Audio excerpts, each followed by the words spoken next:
দেশৰ সকলো সমস্যাৰ মূলতে হ'ল কংগ্ৰেছ। কেৱল কংগ্ৰেছ ভৰ্ৎসনাৰে নিৰ্বাচনী যুঁজলৈ সাজু হৈছে নৰেন্দ্ৰ মোদী। দেশৰ সকলো সমস্যাৰ উৎস হ'ল কংগ্ৰেছ। কংগ্ৰেছে সৃষ্টি কৰা সকলো সমস্যা বিজেপিয়ে যোৱা 10 বছৰত সমাধান কৰিবলৈ সক্ষম হৈছে।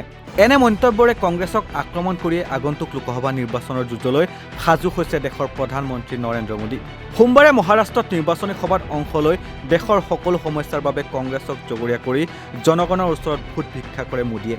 এই সভাতে মোদীয়ে আগন্তুক লোকসভা নিৰ্বাচনক স্থিতিশীলতা আৰু অস্থিৰতাৰ মাজৰ যুঁজ বুলি ঘোষণা কৰে। মোদীৰ মতে ধৰ্মৰ ভিত্তিত দেশ বিভাজনৰ বাবে দায়ী কংগ্ৰেছ। কাশ্মীৰ সমস্যা, নক্সালবাদ আদি সমস্যাবোৰৰ মূলতে কংগ্ৰেছ। ৰাম মন্দিৰ নিৰ্মাণৰ বিৰোধিতা কৰি ভগৱান ৰামৰ অস্তিত্বক লৈ প্ৰশ্ন উত্থাপন কৰিছিল কংগ্ৰেছে। আৰু এই কংগ্ৰেছেই ৰাম মন্দিৰ উদ্বোধনী অনুষ্ঠানৰ আমন্ত্ৰণ অস্বীকাৰ কৰিছিল। তেওঁ লগতে ভোট বেংক ৰাজনীতিৰ বাবে কংগ্ৰেছ সন্ত্ৰাসবাদৰ ক্ষেত্ৰত নমনীয় আছিল বুলিও দাবী কৰে। সন্ত্ৰাসবাদ আৰু নক্সালবাদৰ বাবে কংগ্ৰেছক জগৰীয়া কৰি প্ৰধানমন্ত্ৰীগৰাকীয়ে দলটোৱে তুষ্টিকৰণৰ ৰাজনীতিৰ অংশ হিচাপে সন্ত্ৰাসবাদীক সুৰক্ষা প্ৰদান কৰিছিল বুলি অভিযোগ কৰে। মোদীৰ মতে যোৱা 10 বছৰ ধৰি কংগ্ৰেছ ক্ষমতাৰ পৰা আঁতৰি আছে আৰু বিজেপি চৰকাৰে দেশে সন্মুখীন হোৱা সকলো সমস্যা সমাধান কৰিবলৈ সক্ষম হৈছে। কংগ্ৰেছক তিতা কেৰেলাৰ সৈতে তুলনা কৰি ঘিত ভাজি বা চেনিৰ সৈতে মিহলাই খালেও ইয়াৰ সোৱাদ সলনি নহয় বুলি মোদীয়ে কটাক্ষ কৰে। राजनीतिक पार्टियों का ये दायित्व होता है कि वो जनता की समस्याओं का समाधान करे, लेकिन कांग्रेस पार्टी खुद ही समस्याओं की जननी है। आप आजादी के बाद से गिनना शुरू करिए।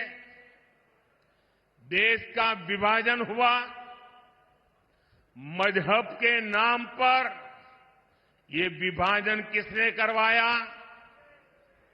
किसने करवाया? किसने करवाया? देश आजाद होते ही कश्मीर में समस्या खड़ी कर दी गई। कश्मीर में समस्या किसने पैदा की? जरा पूरी ताकत से बताइए, दिल्ली तक आवाज जानी चाहिए। ये कश्मीर को किसने मुसीबत में डाला? हमारे आसपास ही दुनिया के कई देश आजाद हुए, वो हमसे कहीं आगे बढ़ गए, लेकिन हमारा भारत पिछड़ता गया। तब ज्यादातर समय देश में किसकी सरकार थी? देश दशकों तक आतंकवाद का शिकार रहा। आए दिन कहीं भी बम ब्लास्ट हो जाते थे। तुष्टीकरण के लिए आतंकवादियों को संरक्षण कौन देता था? आतंकवादियों को संरक्षण कौन देता था? देश में नक्सलवाद जैसी समस्या इतनी विकराल हो गई। ये लाल आतंक किसकी देन था? किसकी देन था? साथियों, आजादी के 7 दशक बाद तक राम मंदिर का 500 साल पुराना विवाद बना हुआ था। अयोध्या में राम मंदिर के निर्माण पर अड़ंगा कौन लगाता था? अड़ंगा कौन लगाता था? कोर्ट में किस पार्टी के लोग भगवान राम के अस्तित्व पर सवाल उठाते थे?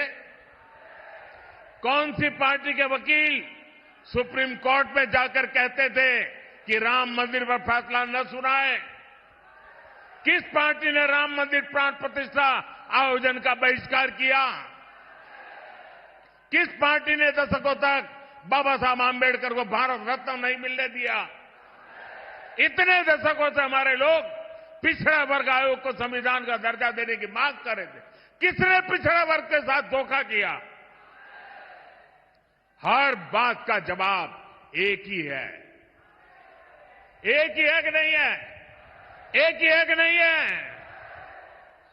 साथियों, पिछले 10 वर्षों से कांग्रेस सत्ता से बाहर है। आपने एनडीए को पूर्ण बहुमत दिया। हमने देश की बड़ी बड़ी समस्याओं का स्थायी इलाज किया है।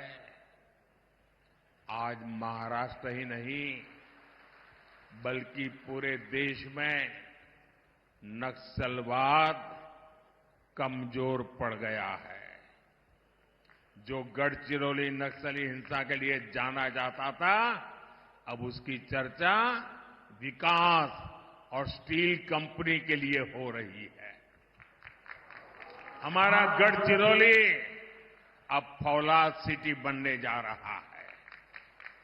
भाइयों बहनों, हमारे यहां मराठी में एक कहावत होती है, कडू कारले तुपात तळले साखरेत गोळले तरी कडू ते कडूच। यानी कड़वे करेले को घी में तले या शक्कर में घोले, वो फिर भी कड़वा का ही कड़वा ही रहता है। ये कहावत कांग्रेस पर सटीक लागू होती है कि नहीं होती है? होती है। वो सुधर ही नहीं सकते, वो कभी नहीं बदल सकते।